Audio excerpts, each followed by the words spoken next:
मैं हूं चाणक्य, एक साधारण ब्राह्मण, लेकिन मेरी सोच साधारण नहीं। मेरे पास न विशाल सेना थी, न चमकती तलवार, फिर भी मैंने साम्राज्य हिला दिए। मेरा असली हथियार तलवार नहीं, मेरा मस्तिष्क है। मैं युद्ध नहीं करता, मैं परिणाम तय करता हूँ। जिसने मेरा अपमान किया, मैंने उसका वंश ही समाप्त कर दिया। नंद साम्राज्य मेरी पहली रणनीति था। मैं दुश्मन से भिड़ता नहीं, उसे उसकी ही चाल में उलझा देता हूँ। मैंने एक साधारण बालक को सम्राट चंद्रगुप्त बना दिया। इसीलिए इतिहास मुझे कहता है, सबसे खतरनाक ब्राह्मण। मैं तलवार से नहीं, दिमाग से जीतता हूँ।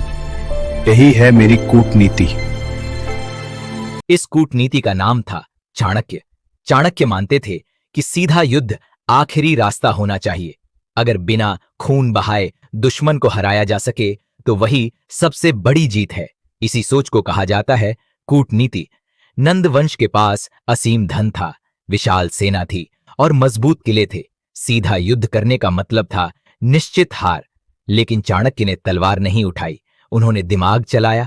सबसे पहले उन्होंने दुश्मन को अंदर से तोड़ना शुरू किया। मंत्रियों में फूट, सेना में असंतोष और जनता में राजा के खिलाफ नाराजगी। चाणक्य जानते थे, जब जड़ें कमजोर हों तो पेड़ खुद गिर जाता है। चाणक्य की कूटनीति का सबसे बड़ा हथियार था गुप्तचर तंत्र। भेष बदलकर साधु, व्यापारी, कलाकार, हर जगह उनके लोग थे। हर खबर सीधे चाणक्य तक पहुंचती थी। वो कहते थे, राजा को सब दिखाई नहीं देता, लेकिन जासूस सब कुछ देखता है। आज जिसे इंटेलिजेंस एजेंसी कहा जाता है, उसकी नींव चाणक्य ने रखी थी। चंद्रगुप्त मौर्य चाणक्य का मोहरा नहीं थे, बल्कि उनकी सबसे बड़ी योजना थे। चाणक्य ने उन्हें सिखाया कब मित्र बनना है, कब शत्रु और कब दोनों। कूटनीति का मतलब धोखा नहीं होता। कूटनीति का मतलब है सही समय पर सही चाल चलना।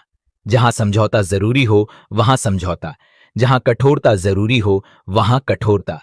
चाणक्य मानते थे, भावनाओं से चलाया गया राज्य ज्यादा दिन नहीं टिकता। राजा अगर हर किसी को खुश करने चले तो अंत में राज्य ही हार जाता है।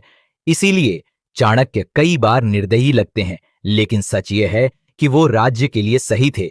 उन्होंने व्यक्ति नहीं, भविष्य देखा। चाणक्य की कूटनीति ने भारत को पहली बार एक सूत्र में बांधा। बिना बड़े युद्ध के, बिना भारी तबाही के। तलवार दुश्मन को मारती है, लेकिन कूटनीति दुश्मन की सोच को